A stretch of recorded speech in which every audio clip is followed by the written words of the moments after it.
بسم اللہ الرحمن الرحیم۔ السلام علیکم۔ Tariq Javed Khokhar advocate law for youth channel کے ساتھ چینل کو لازمی سبسکرائب کر لیں تاکہ جو بھی نئی اپڈیٹ ہے وہ آپ تک پہنچتی رہے، اور بیل آئیکن کو بھی آل پر کر لیں۔ تو ابھی بات کرتے ہیں کہ دو تین اہم ڈیولپمنٹ کے حوالے سے۔ سب سے پہلے ہم بات کرتے ہیں لاہور سے کہ وہاں وکلا کنونشن تھا، اور وہاں پر جو ایک جسٹس لاہور ہائی کورٹ جنہوں نے حال ہی میں ریزگنیشن کیا ہے اور کچھ اشعار بھی لکھے تھے اپنی ریزگنیشن میں، انہوں نے بار کے جو ایک فنکشن تھا وہاں پہ وہ پہنچے ہیں اور ان کا بھرپور استقبال ہوا ہے۔ وکلا نے ان کو بہت ہی دل سے ان کو وہاں پر ویلکم کیا ہے، اور انہوں نے تھوڑا سا خطاب بھی کیا ہے، اس کے اوپر بات کرتے ہیں۔ ایک تو جو انہوں نے اس جو ایک تاثر تھا اس کو ظاہر کیا ہے کہ میرے اوپر کوئی پریشر تھا ریزگنیشن کا،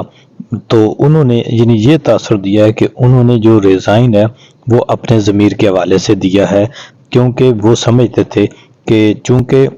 پرابلم یہ تھا کہ ان کے سامنے کوئی اہم کیسز نہیں لگائے جاتے تھے، اور ان کو جو ہے وہ ایک قسم کا وہ سمجھتے ہیں کہ میں حکومت پر، قوم پر، ملکی خزانے پر یہ سمجھ رہا تھا کہ میں بوجھ ہوں، کیونکہ یہ مجھے کوئی اہم کیس نہیں دے رہے تھے۔ یعنی ان کا یہ اشارہ تھا، اور انہوں نے کچھ اہم شخصیات اور مقتدر حلقوں کے حوالے سے بھی ایک دو باتیں کی ہیں، وہ تو خیر سب نے سن لی ہوگی، لیکن اصل ان کا مدعا یہ تھا کہ وہ کہتے ہیں کہ میں نے علامہ اقبال صاحب کو جب پڑھا ہے، اور پھر ان کو خودی کو اور خودداری کو، تو پھر انہوں نے کہا کہ جی اس لیے میرے لیے یہ مشکل ہو گیا تھا کہ پچھلے کچھ عرصے سے جو ناانصافی، جو جبر اور جو دھونس دھاندلی کا ایک نظام چل رہا تھا، جس میں آئین اور قانون کے مطابق فیصلے نہیں ہو رہے تھے، یعنی ان کا مقصد یہ تھا کہ یہ تو غیر آئینی، غیر قانونی ہتھ کنڈے تھے، عوام کے ساتھ جبر اور ظلم تھا۔ تو اس کے اوپر جب ایک جسٹس جو ہے وہ کوئی انصاف نہیں دے سکتا کسی کو، یا اس کے سامنے کسی کو انصاف لینے آنے سے ایک قسم کی ایک غیر اعلانیہ روک ہو، تو پھر وہ کہتے ہیں کہ میرا خیال ہے کہ پھر ایسے لوگوں کو جسٹس نہیں ہونا چاہیے۔ اور وہ ان کی جو بات چیت سے یہ محسوس ہوتا تھا کہ عدلیہ کے اندر جو اضطراب ہے وہ موجود ہے، اور جو جسٹس صاحبان ہیں وہ گھٹن محسوس کر رہے ہیں۔ اگر دباؤ نہیں ہے تو پھر گھٹن ہے، ورنہ بظاہر یہ لگتا ہے کہ وہ دباؤ کا شکار ہے، جس کی سب سے بڑی مثال ہم یہ لے سکتے ہیں کہ کمشنر راولپنڈی نے، چٹھا صاحب نے جو ریزائن اور جو انکشافات کیے تھے الیکشن کے حوالے سے، جو کہ بالکل موضوع تھے، جو کہ بالکل حقائق پر مبنی تھے، اور یہی پی ٹی آئی کا کیس بھی تھا، لیکن یہ سب کچھ کرنے کے بعد پھر ان کو حراست میں لے لیا گیا، اور پھر ان کے اوپر جو جس طرح نیوز کے مطابق اور میڈیا کو رپورٹر کچھ بتا رہے ہیں، کچھ ایسے خبریں ہیں ذرائع سے ادھر ادھر سے کہ ان کے اوپر تشدد بھی ہوا، اور پھر جو ایک روایتی ہتھ کنڈے جو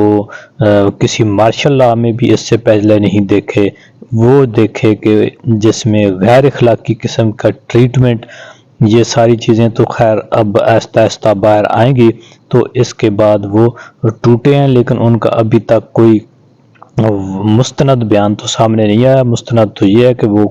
اپنی مرضی سے کسی عدالت میں 164 کا بیان ریکارڈ کرائیں، لیکن ایک جو ان کا بیان کے حوالے سے ایک صفحات ہیں کچھ، وہ میڈیا پر گردش کر رہے ہیں کہ جی انہوں نے الیکشن کمیشن کی جو ایک انکوائری کمیٹی تھی یا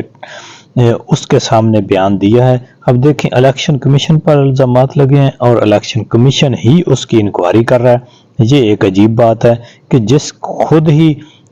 وہ کیا کہتے ہیں کہ گواہ خود ہی مدعی اور خود ہی جج اور خود ہی الزام لائے، تو یہ سارا نظام جو ہے اس طرح سے غیر آئینی، غیر قانونی طریقے سے یہ جو سب کچھ کیا جا رہا ہے، پھر جو ان کا ایک بیان سامنے آیا ہے وہ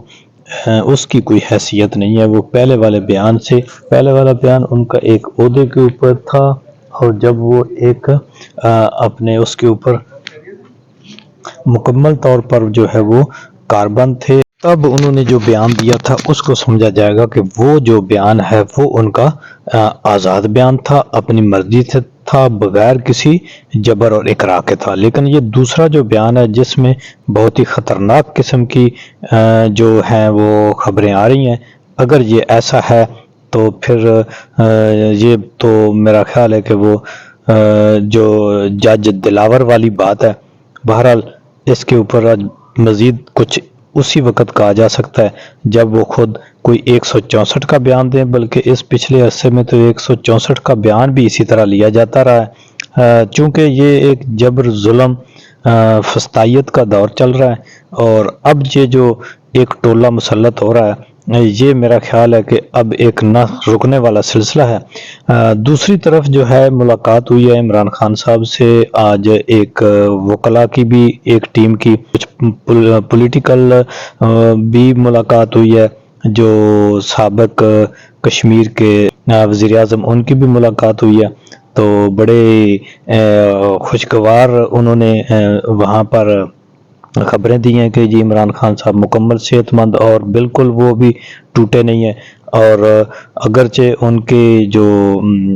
وائف ہیں ان کے حوالے سے بھی بڑی خطرناک خبریں ہیں، لیکن اس کے باوجود وہ کہتے ہیں کہ ان کے جذبے جو ہیں وہ بالکل مضبوط ہیں، اور پھر انہوں نے اپنی پولیٹیکل جو اسٹریٹجی ہے وہ بھی اپنے وکلاء کے ذریعے بتائی ہے کہ جی ہم IMF اور یورپی یونین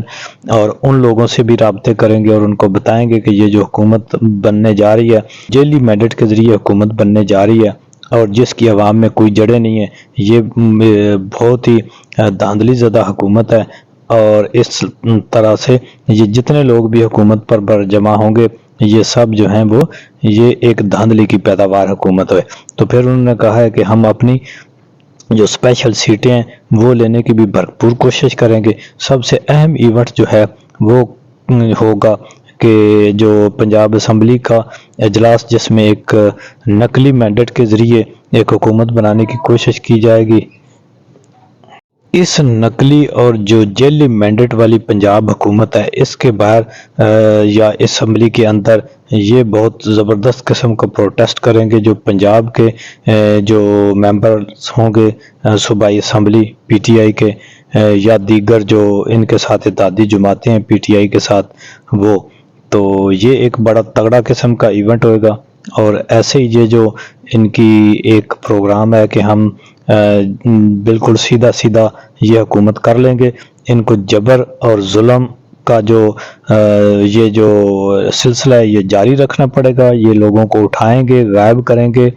اور لوگوں کے گھروں اور چادر اور چار دیواری کے تقدس کو ماضی کی طرح پامال کریں گے، تبھی جا کر یہ حکومت کر سکیں گے، ورنہ نہ تو ان کو عوام کے اندر کوئی پذیرائی ہے، یہ جہاں بھی جائیں گے عوام ان کے اوپر فکرے کسے گی، پھر یہ عوام سے دستوں گریباں ہوں گے، اور یہ سلسلہ جو ہے وہ چلتا رہے گا۔ تو اس سے یہ پتہ چلتا ہے کہ آنے والا کچھ عرصہ بھی جتنا عرصہ بھی یہ حکومت چلے، 1 سال چلے، 2 سال چلے، 5 سال چلے، یا یہ جو مجموعہ اب انہوں نے مسلط کرنے کی کوشش کر رہا ہے اب یہ پورا نظام، یہ بے شک 50 سال بھی یہ مجموعہ چلے تو پاکستان جو ہے وہ اس کی حالت یہی رہے گی، وہ اس کی بہتری کی کوئی توقع نہیں کی جا سکتی ان سے، کیونکہ یہ انہوں نے ماضی میں نصف صدی اس ملک کو تباہ کی۔ یہ بدبخت ملک اور یہ عوام، ان کے ابھی اچھے دن میرا خیال ہے کہ ابھی تک نہیں لکھے گئے۔ اللہ سے دعا ہے کہ اس عوام کا یہ جو 50 سالہ تباہی کا ایک سفر ہے یہ ختم ہو۔ یہ 50 سال تو بالکل سیدھی سیدھی تباہی ہے جو ہم نے اپنی آنکھوں سے دیکھی ہے، تو دعا ہے کہ اللہ پاک اس ملک کو اس بحران سے نجات دلائے، اور یہ جو مجموعہ مسلط ہونے جا رہا ہے اس سے جلد از جلد نجات دے۔